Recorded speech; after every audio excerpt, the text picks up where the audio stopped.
Je mets le code. Ensuite, je mets le contact et j'appuie sur le bouton rouge. Ah, ça ne laisse pas indifférent. Vous n'êtes pas encore à la moitié de l'accélération. Donc, qui veut dire, c'est quelque chose à ne pas mettre entre toutes les mains. Parce qu'avec Vega Missile, vous êtes satellisé. Vous êtes dans un autre monde. Vous êtes sur une autre galaxie.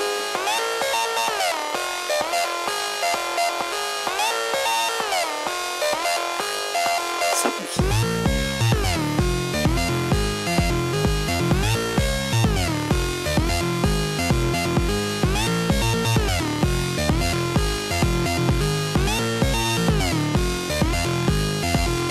Le problème, c'est que quand vous êtes représentant, vous êtes obligé d'aller plus vite que les autres. Quand vous êtes tout seul dans votre voiture et un client vous dit « je vous attends à telle heure », ça pousse. Alors donc, je me suis rendu compte, il va falloir que cette voiture soit performante, beaucoup plus performante. Elle n'avait rien, elle était tout à fait ordinaire.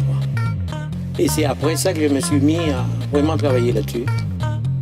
Nous avons les béquets, ce qu'on appelle les béquets. 935 chevaux. Et à 380, vous n'êtes pas encore à la moitié de l'accélération. Donc, qui veut dire, c'est quelque chose à ne pas mettre entre toutes les mains. Parce qu'avec Vega Missile, vous êtes satellisé. Vous êtes dans un autre monde. Vous êtes sur une autre galaxie. Ça ne laisse pas indifférent. Vous êtes dans un autre monde. Vous êtes sur une autre galaxie. Ça pousse.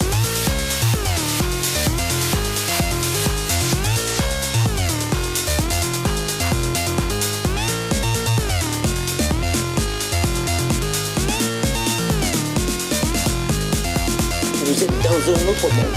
Vous êtes sur une autre galaxie.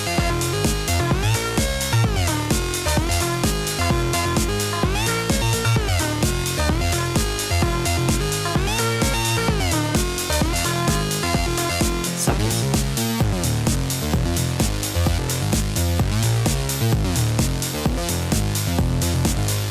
Ça ne laisse pas indifférent.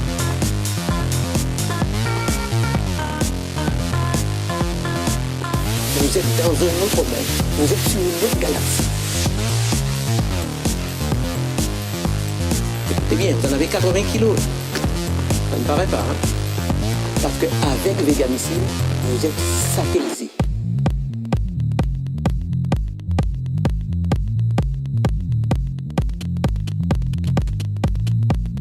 Il y a beaucoup moins d'air qui sort que ce qui rentre. Le peu qui sort sont compressés et ça vous donne une poussée dans le sens de la marche.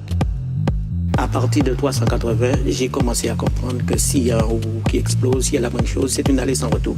Si j'ai beaucoup de chance, on trouvera peut-être une dent plantée dans le bitume, c'est tout.